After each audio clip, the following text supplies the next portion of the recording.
They say patience is a virtue. I'd like to think of myself as a pretty patient type of guy. But this past week, a phone call tested that patience of mine. And I got a little bit frustrated. You know, the same lady on the phone who answers your phone call, my phone call, she's Philippines, I think late 20s.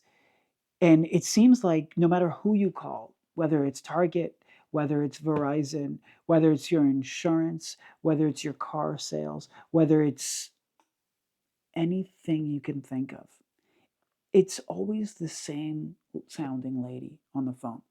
I think it's probably the same lady, actually. And then she has the audacity not only to ask you for your name, which is that's a private thing. Then she asks you to spell it. But it's not enough just to spell it. You got to give names for each letter that you spell, names that aren't your names. My name is Ori. O as in Ori, not Oscar. R as in Ori, not Romeo. I as in Ori, not India. My name is Ori, not Oscar, Romeo, or India. And this lady on the phone, she kept saying, she was repeating back to me, just so I heard you right. That's a bad imitation, but you know what I'm saying. She said, just so I heard you right. So that's O as in Oscar, and that's R as in Romeo. And I had literally said to him, excuse me, you keep saying these different letters, and it's just confusing. Can I just like tell you my name? Can we just make this not so complicated, please?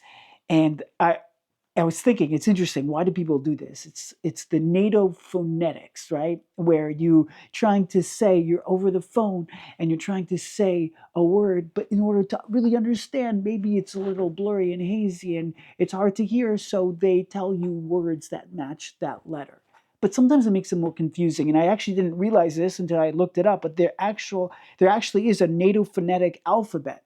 Um, and it's known in the International Radio Telephony Spelling Alphabet, which was standardized in the 1950s to ensure clear radio communication between NATO forces. So there actually is a real correspondence. So A is Alpha, B is Bravo, C is Charlie, D Delta, E Echo, F Foxtrot. Foxtrot? That sounds like a Yiddish word. G is Golf, H Hotel, I India, J is Juliet, K is Kilo, L is Lima, M is Mike, N is November, O is Oscar. There it is, Oscar. P is Papa, Q is Quebec, R is Romeo. There it is. S is Sierra, T Tango, U Uniform, V Victor, W Whiskey, X X-ray, Y Yankee, and Z Zulu. I don't know who made this up, but they were probably, I don't know, they were probably drinking too much on Purim. And for the longest time, I may have done this once or twice, maybe three times. I wanted while I'm on the phone, if they're confusing me with their Oscar and their Romeo and their India, I'm just going to confuse them back. And once I get up to the letter P, I'm throwing in a Newman ultramicroscopic siliconovolcanoconiosis. That 45 letter, the longest letter in the English word. It's a reference to some like Lyme disease thing, or a T for tarantula, or E for like like in Israel they say So I was like thinking maybe you could say or just start. How about P as in like phobia, because like it sounds like an F, just to confuse just to confuse, and maybe then they'll just start really hearing you. Maybe they're not hearing. Maybe that's the problem. Maybe they're not really listening. And so they're relying on, what, I'm going to, they know they're not listening, and therefore they're going to rely on their Oscar and Romeo in India. So really, it's really you know what I'm saying? So maybe the scam back at them and throwing in one of these long sounding funny names, maybe it's not really a bad idea, Tonka, now that I'm thinking about it. Oh my goodness, could be onto something. Okay, whatever it is, I was thinking about this, because this isn't just a rant. This is a video. This is a Dvar Torah, and I think there's a real lesson here, and that is every single letter in the NATO phonetic alphabet stands for something, right? So if every letter stands for something in the NATO phonetic alphabet, so that way they could understand each other, right? And would it not be safe to say that I, me, you, that person, that person over there, yes, and even that neighbor of yours, they stand for something. If letters can stand for something, if A can mean something more than A, and it's an alpha, and O is an Oscar, and every letter stands for something bigger than it, then what about personalities? What about people? Do we not stand for something much deeper than perhaps we're often perceived?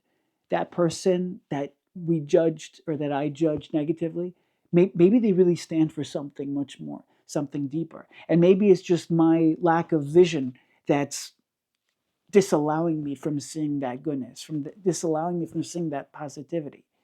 And it's getting lost in the abode of blackness and darkness. At the end of this week's Parsha, Re'eh, Re'eh means seeing, sight, vision. There's a certain vision that we as Klal Yisrael had. Last week's Parsha was about Shmiya B'Ha'ikev Tishmun, and this week's Parsha, Re'eh Anoiche, about vision. At the end of the Parsha, the Torah tells us, rarely will I quote something from the end of the parsha, but it's a known phenomenon that most divrei Torah are spoken about in the first pasuk, if not the first word or two of the parsha. So it's always exciting to hear Dvar Torah, something relating to the end of the parsha. Okay, just a thought. But at the very end of the parsha, not very end, the second to last pasuk, it says, right, 3 times a year, shalosh pa'amim b'shana yerkal zochorcha es pnei Hashem elokecha. 3 times a year, you're going to see the pilgrimage. That's what it is. I think of the Mayflower. I think of the pilgrimage. Right? But we're talking about going up and singing and serving at Kadosh Baruch Hu and experiencing the Eretz Yisrael, and experiencing the Makom HaMikdash, b'Makom Asher Yivchar, the place of Hashem's choosing, b'Chag HaMatzos on Pesach, b'Chag HaShavuos on Shavuos, b'Chag HaSukkos on Sukkos, v'lo yirah es pnei Hashem rekam. You shall not see Hashem, and you shall not appear before Hashem empty-handed. And I've had this thought on this pasuk, and I want to share with you. V'lo yirah es pnei Hashem rekam. You shall not be seen. You shall not appear before Hashem empty-handed. By definition, a yid is much deeper than he may seem. There is no such thing as a pashta yid.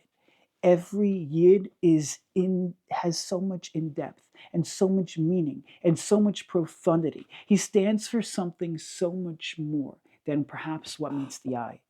V'lo yiras pnei Hashem rekam. There is not a single Jew who is meant to appear before Hashem empty-handed, because a Jew is not empty. A Jew always has something to offer. And if a person's not offering anything, they just have to search a little bit deeper. Because v'lo yiras pnei Hashem rekam, perhaps it's a statement that a Jew doesn't appear empty. He always has something. And even if he did if he made this mistake and that mistake, guess what? He's never fully rekam, because deep down he has a Pintele Yid. He has a neshama. He has a chelek lo kamim al mamish. He has a place that's untouchable, that's untainted, that's always desirable, that's loved and cherished, and that's chosen. We're talking about in this very pasuk about b'makom asher yivchar, the place that Hashem chose. If we're talking about the place that Hashem actively, positively chose, right? The Lubavitch Rebbe points that out. Hashem actively chose that. That's why it's called the Beis HaBechira, the house of Hashem's choosing. Then guess what? Does it not make more sense? Does it not make sense that when it comes to us as individuals, that we are the Am Asher Yivchar, the Am HaNivchar, the place of Hashem's active choosing? He positively chose us. You, me, him, the neighbor, yes, that person too, you judge negatively. That person too, he's not a rekam because he's a yid.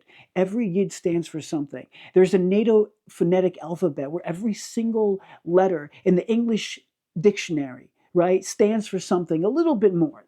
The A is the alpha, and the B is the bravo, So yeah, when it comes to us, we're so much deeper than that. We're so much more than what meets the eye.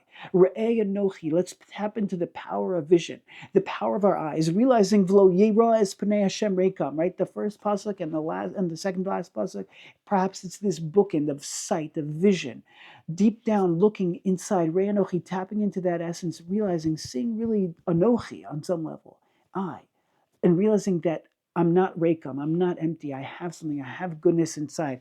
B'makom asher yivchar Hashem, I'm at the place of Hashem's choosing. I'm part of the Am HaNivchar. I'm part of Hashem's choosing. I am chosen. I have what it takes. I have beauty. I have depth. I have meaning. I have nuance. I have profundity in my life. And now go notice that in others as well. So the next time you're on a phone with this Philippine lady, if you want to do this trick and throw out some of these fancy words, you can. But maybe just next time I'll learn to have patience in realizing that, okay, every letter stands for something a little bit deeper. And it will remind me perhaps of this week's Parsha, Parshas Re'eh, and realizing that I stand for something so much deeper. He stands for something so much deeper. She stands for so much something deeper. And you stand for something so much deeper. Never appear before Hashem Reikam empty, because you're not Reikam. You always have something. You have holiness within you that's waiting to be explored, that's waiting to be developed and cultivated, and that's waiting to burst forth. Wishing you a fantastic rest of your day and a holy Shabbos. Thank you.